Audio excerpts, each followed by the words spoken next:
Ikinadismaya ng ilan ang plano ng kumpanyang may-ari ng Facebook na itigil na ang fact-checking o pagsusuri kung fake ang mga post dito. Sa halip, aasa po ang Facebook sa mga user para sitahin kung fake o hindi ang mga post. Ang epekto nito sa pagtutok ni JP Soriano. Sa Facebook na sumasagap ng mga ganap si Jigs, ke politika pa yan, showbiz o viral post. At bagamat di umano basta naniniwala, nalilito na siya kung ano ang fake at totoo. Usually talaga, news talaga. Pero may mga feedback na kasi negative, positive na mga vloggers na ngayon. Kaya medyo hindi mo na alam saan totoo na. Dahil dati nang nasita ng mga pag-aaral kung paanong nagagamit ang social media para sa pagpapakalat ng maling impormasyon, kumuha noon ang kumpanyang may-ari ng Facebook o Meta ng mga grupo na hindi mula sa Facebook na susuri kung fake ang isang post.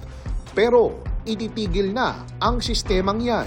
First, we're going to get rid of fact-checkers and replace them with community notes, similar to X, starting in the US. Kung noon, tinatanggal ng Facebook ang mga post na natukoy ng mga fact-checker na fake. Ngayon, hindi na sila basta-basta tatanggalin. And they take down a lot of content that they shouldn't. So by dialing them back, we're going to dramatically reduce the amount of censorship on our platforms. Sa halip, pwede na lang sitahin ng mga users ang mga post para makabuo ng Facebook ng community notes na mababasa kalakip na mga ito. Pareho ito sa ginagawa ng X o yung dating Twitter na pag-aari ng billionaire at Trump supporter na si Elon Musk. But the fact-checkers have just been too politically biased, so over the next couple of months, we're going to phase in a more comprehensive community notes system. Hindi pa malinaw kung anong mangyayari kung masyadong maraming users ang naniniwalang totoo ang hindi o fake ang totoo naman. Ang isa kong ang nakausap, ganito na ang basihan kung alin ang fake at totoo. Depende rin sa dami ng magagandang comments sa Facebook. Kaya nanghihinaya ang isang global digital media professor. Epektibo para sa kanya kung fact-checker ang magsasabi kung alin ang fake imbis na umasa sa users na maaari niyang minamanipula.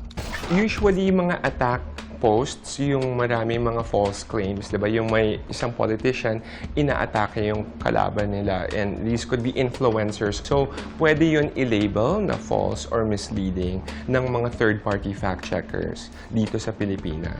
Kung wala ng pagtatanggal, paano kaya magkakaroon ng maayos na community notes ang mga post na maraming taga-suportang users? Disinformation actors and disinfo for hire actors will thrive. So maraming mga influencers na gustong kumita ng pera because it's election seasons. Bagamat sa Amerika muna ipatitigil ang fact-checking ng Facebook, dismayado na ang Rappler, isa sa mga fact-checking partner nito sa Pilipinas. Nasusuklam din sila saan nila'y paninira ng Facebook sa mga fact-checker. Sabi pa nito, ang pagpayag na makita ang mga mapanganib na content para palabasing bahagi ng malayang pamamahayag ay mapangsamantala. At sabi nga ng nakausap kong eksperto, Mga voters yung unang talunan dito. So ang importante for voters is to have accurate information that can help them make decisions. para sa GMA Integrated News, JP Soriano, nakatutok 24 oras.